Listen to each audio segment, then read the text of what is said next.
Welcome to another international podcast on MetallWoche. I'm very glad to have Gerald Celente from Kingston, New York, back in our show again. Gerald is director of the TrendsResearchInstitute and publisher of the TrendsJournal. Many consider him as one of the top trend forecasters in the world. Welcome back to our show, Gerald. Oh, thanks for having me back, Michael. Gerald, if there's a time where we really need a view out of your catbird seat, it is now. There's so much going on in the world. What are your thoughts and where are the main spots you are focusing on?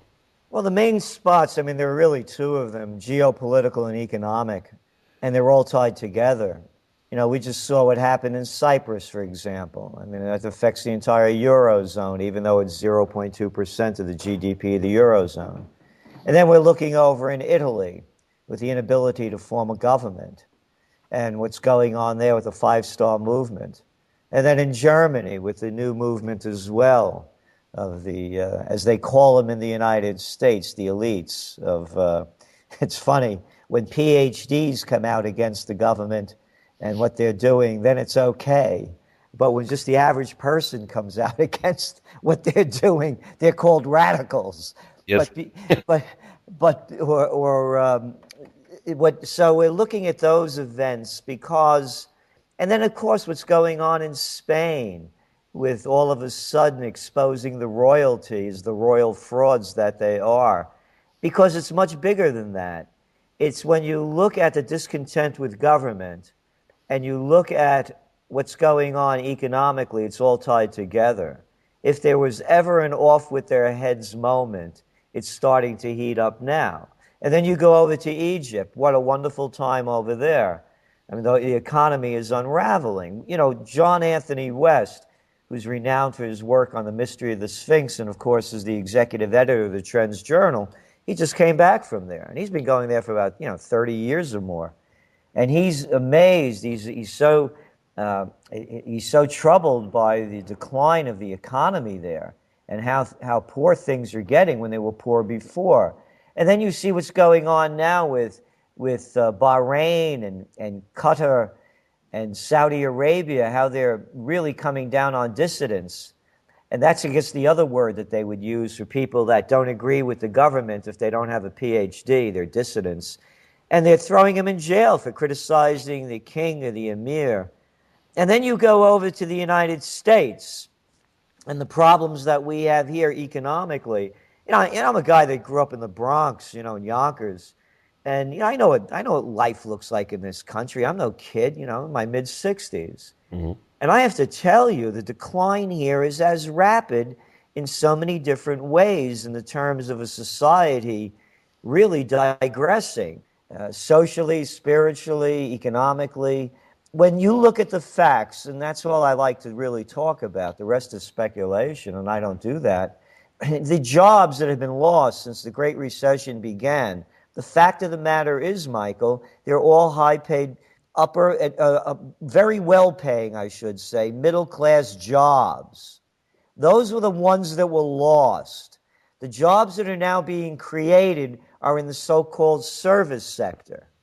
So hospitality, hotel, cleaning up rooms and waiting on tables and healthcare for the elderly, which of course is a well-needed occupation, particularly with an aging baby boom population, but they pay them on average under $10 an hour.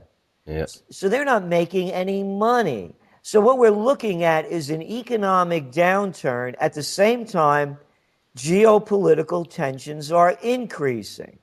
So you look for the United States, for example, with its brilliant new strategy, after losing miserably in Iraq, causing a disaster in Afghanistan with no exit strategy or anything to leave other than a trail of death and destruction behind them. And now they come up with another two brilliant concepts. How does Pivot Asia sound to you? Does it ring well? Who could make up this stupidity? I'll tell you who. The same military that now has AFRICOM. That's right, 35 countries the United States has influence now in Africa. Oh, and I forgot Mali. That wonderful French Sudan trip that they can't get over. Remember, they were supposed to be out of there in weeks. Now it's months. It will stretch into years. And of course, as we know, Mali last year mined over 50 tons of gold, up from 43 tons the year before. And it borders, of course, Niger, which is rich in uranium but dirt poor. And of course, France has 75% of its energy is nuclear powered. So, and then you have, of course, the Korean debacle. You have a guy that's clearly out of his mind there, but no more than out of his mind than anywhere else. And the point being is, what is the United States doing in all of these foreign countries? Everything that they're doing economically and geopolitically is totally opposed to what this nation was founded upon and what the founding fathers believed in. I know that you are watching China as well, and you warned a couple of times ago, and it's quite often, that you think that things are getting tricky there in China as well. Recently, we heard a word out of China from Banque Société Générale.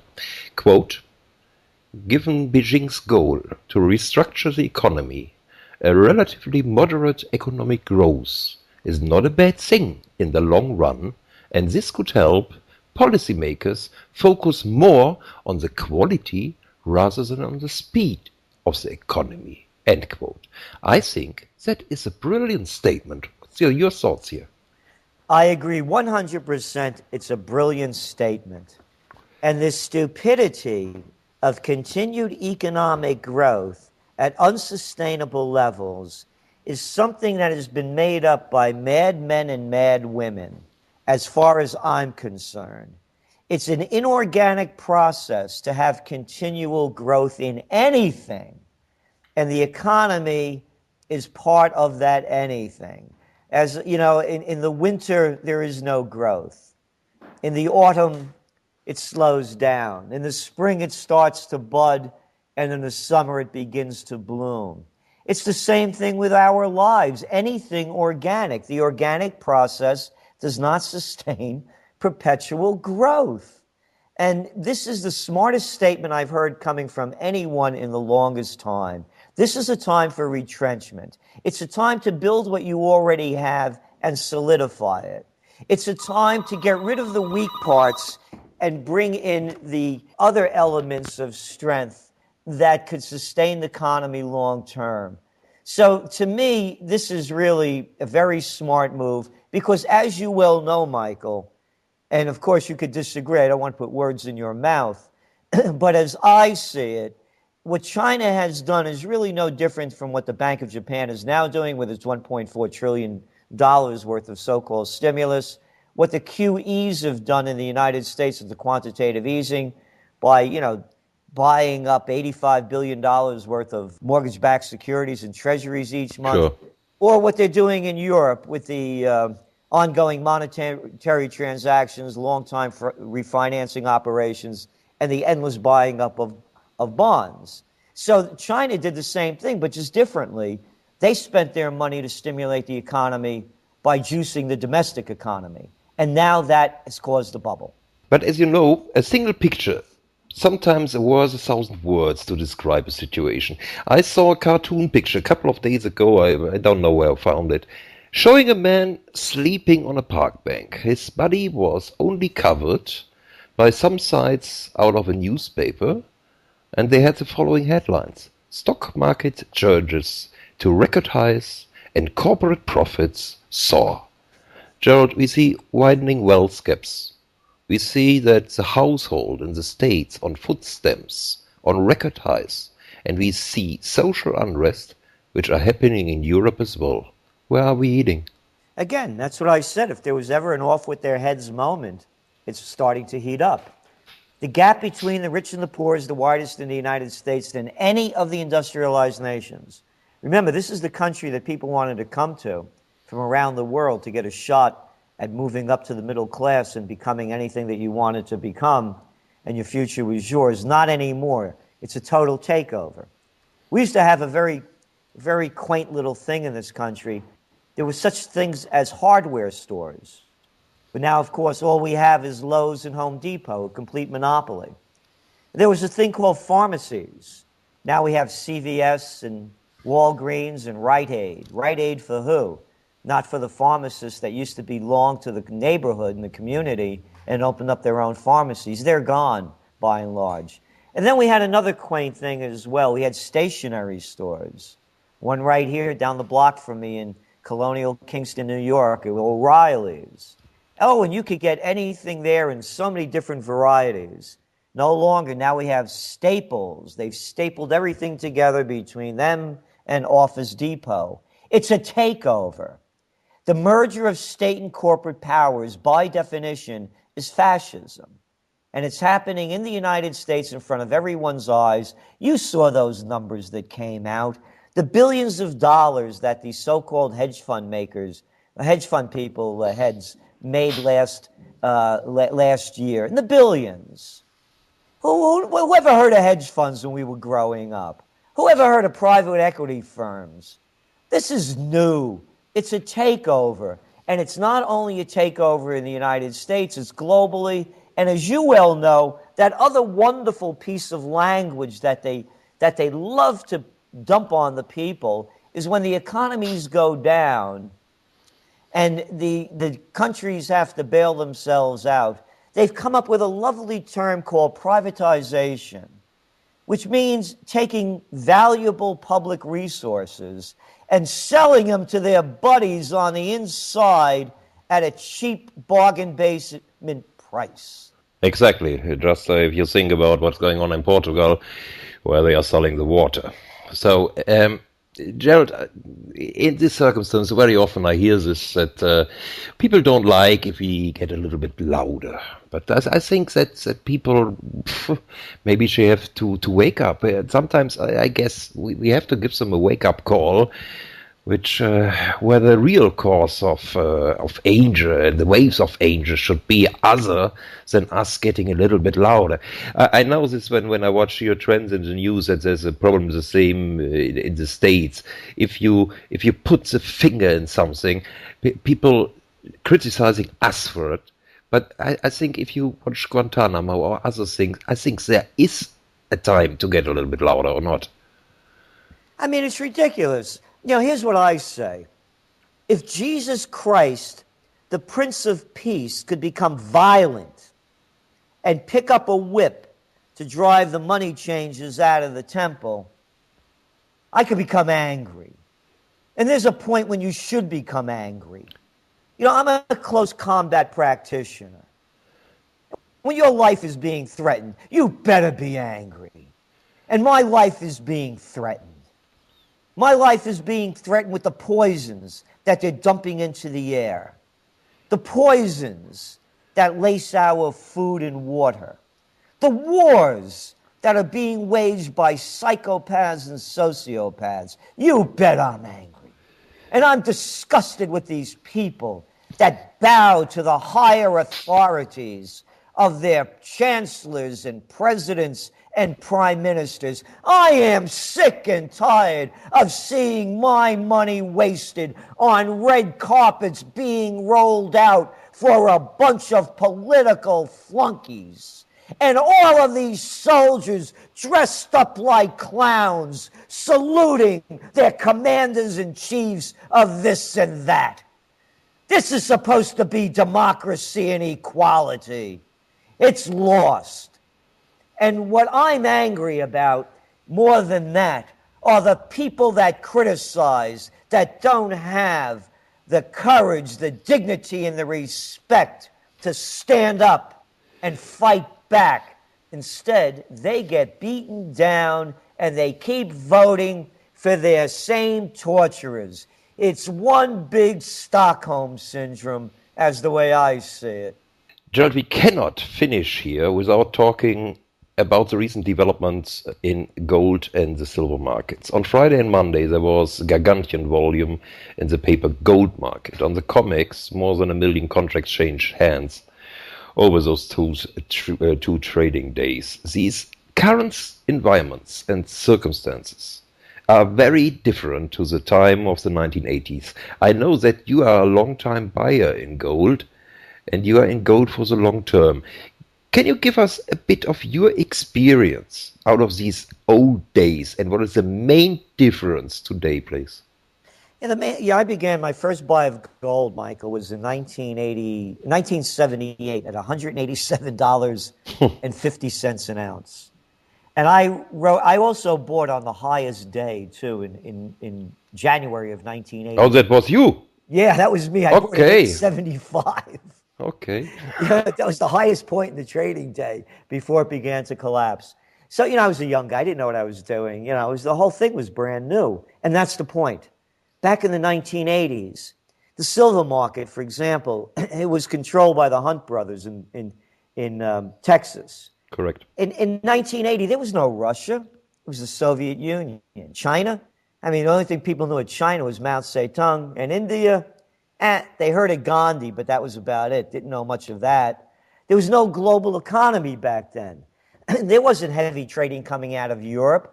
There wasn't heavy trading coming out of Japan. Most of the trading was in the U.S. The markets were very thin, as they are now, by the way. They're still thin markets. But it's a whole different geopolitical scene. I have made this 100% clear.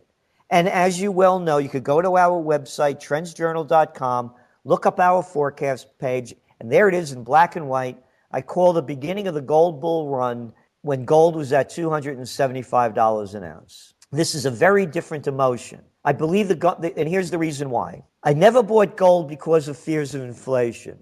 I bought gold for fears, not fears, but realities of devaluation of currencies.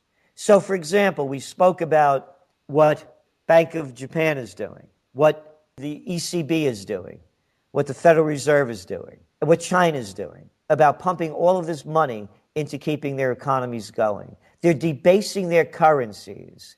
And the only reason why the debasement hasn't been felt is because so many nations and groups are doing it. But it's a debasement. So here's why I buy gold. Let us suppose you live in Zimbabwe and you're holding Zimbabwean dollars. Demand for the product, let's say a pound of coffee, hasn't gone up. The price of coffee is the same. It's not a supply and demand issue. The issue is that your currency has been devalued, and it's going to take more Zimbabwean dollars to buy that coffee. So when people are talking about a deflationary spiral right now, yes, that may be true in some aspect, but it's also a deflationary spiral in what the currency can buy. So I'll give you another example. When they called a gold holiday, a bank holiday in the United States rather, in 1933, what they did was they also forced people, as you well know, to turn in their gold to the government. Correct. I believe the price was, I think it was $20.65 or $25.60 something cents. I forgot right now. After they got in all the gold, they repegged the price of gold to $35 an ounce. In fact, with the number translated to is you lost 70% of your purchasing power. It was a devaluation of the currency. And that's what I see going on.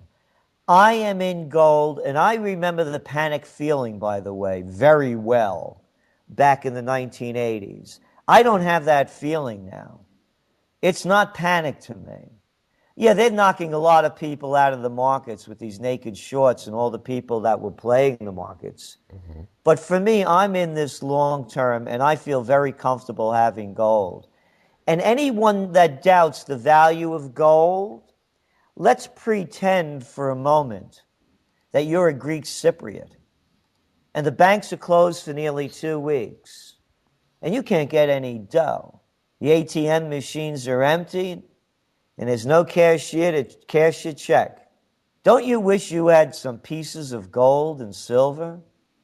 You think you could buy what you needed or wanted in Cyprus when the banks were closed for nearly 2 weeks?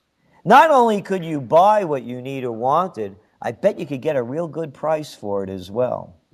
And that's what I see happening. I agree, Gerald. Last question. What you just mentioned, I guess it is really a paper game, but on every COMEX transaction on gold, for every seller, there has to be a buyer. So the big question, in my opinion, is who was on the other side of this tidal-wave trade? I don't know.